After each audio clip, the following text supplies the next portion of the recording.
ഈശ്വമിശിയായിക്ക് സ്തുതിയായിരിക്കട്ടെ. തെനാക്ക് അമ്മയോടൊപ്പം 3-ാം ദിനം. നമ്മൾ ജപമാല ചൊല്ലുമ്പോൾ സ്വാഭാവികമായി ഉണ്ടാകാൻ സാധ്യതയുള്ളൊരു ചോദ്യമുണ്ട്. ഒരേ പ്രാർത്ഥന എന്തിനാണ് വീണ്ടും വീണ്ടും ചൊല്ലുന്നത്? ഒരു പ്രാവശ്യം ചൊല്ലിയാൽ ദൈവത്തിന് അല്ലെങ്കിൽ പരിശുദ്ധ അമ്മയ്ക്ക് മനസ്സിലാകത്തില്ലേ? ഇതേ ചോദ്യം വർഷങ്ങൾക്ക് മുമ്പ് ഒരു വിശുദ്ധനായ മനുഷ്യനോട് ഒരു പെൺകുട്ടി ചോദിക്കുകയുണ്ടായി. നമ്മളത് വായിക്കുന്നത് ട്രഷർ ഇൻ ദ ക്ലേ എന്ന് പറയപ്പെടുന്ന പുസ്തകത്തിലാണ്. മൺപാത്രത്തിലെ നിധി. ആർച്ച് ബിഷപ്പ് ഫുൾട്ടൻ ഷീൻ എന്ന ലോകപ്രശസ്തനായ സുവിശേഷ പ്രഘോഷകന്റെ ആത്മകഥയിലാണ് നമ്മളത് വായിക്കുന്നത്. ഒരു പെൺകുട്ടി ആർച്ച് ബിഷപ്പിന്റെ അരികിലേക്ക് വന്നിട്ട് ചോദിക്കുകയാണ്, എന്തിനാണ് ഈ പ്രാർത്ഥന ഇങ്ങനെ ആവർത്തിച്ച് ചൊല്ലിക്കൊണ്ടിരിക്കുന്നത്? ഒറ്റ പ്രാവശ്യം ചൊല്ലിയാൽ പോരെ?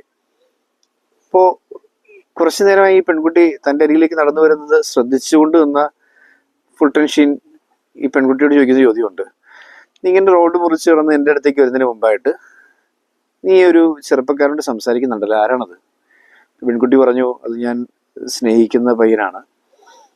ഓക്കെ, അപ്പം നീ എന്താണ് നിങ്ങളിപ്പോൾ പിരിയുന്നതിന് തൊട്ട് മുമ്പ് അവനോട് നീ പറഞ്ഞത്?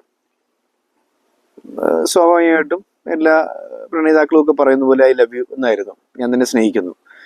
ശരി, നിങ്ങൾ കണ്ടുമുട്ടിയപ്പോൾ ഇന്നത് പറഞ്ഞോ? ഞങ്ങൾ കണ്ടുമുട്ടിയപ്പോൾ പറഞ്ഞായിരുന്നു. നിങ്ങൾ കുറച്ച് നേരം സംസാരിച്ചല്ലോ, സംഭാഷണത്തിനിടയിലോ?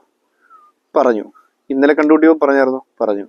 നാളെ ഇനി കാണുമ്പോൾ എന്താ ആദ്യം പറയാൻ പോകുന്നത്? ഇത് തന്നെയാണ്. ഇതിങ്ങനെ സംഭാഷണത്തിനിടയ്ക്ക് അവരെ ആവർത്തിക്കുന്നുണ്ട്.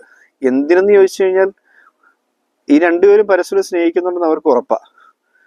അവർക്കറിയാം ഈ രണ്ടുപേരും, പെൺകുട്ടി ആ പയ്യനെയും ആ പയ്യൻ പെൺകുട്ടിയും ഒക്കെ സ്നേഹിക്കുന്നുണ്ടെന്ന് അവർക്ക് രണ്ടുപേർക്കും ഉറപ്പുണ്ട്.